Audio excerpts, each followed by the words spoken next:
Değilsiniz. Siz peygamber değilsiniz. Yazık günahtır. Yeter artık. Yeter artık. Kürtler hiçbir zaman yemeyecek. Hiçbir zaman size biz çektirmeyeceğiz.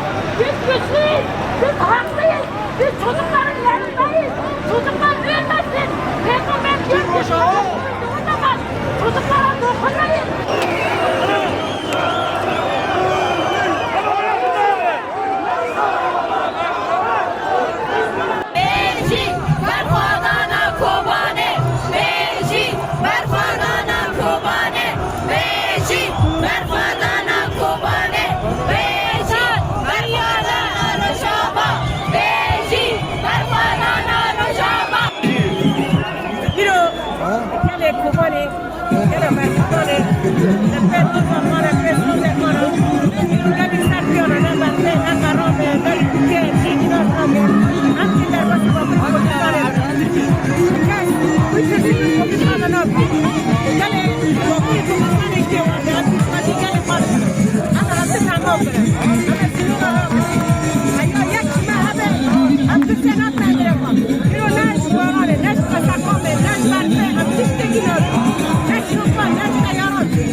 Thank you.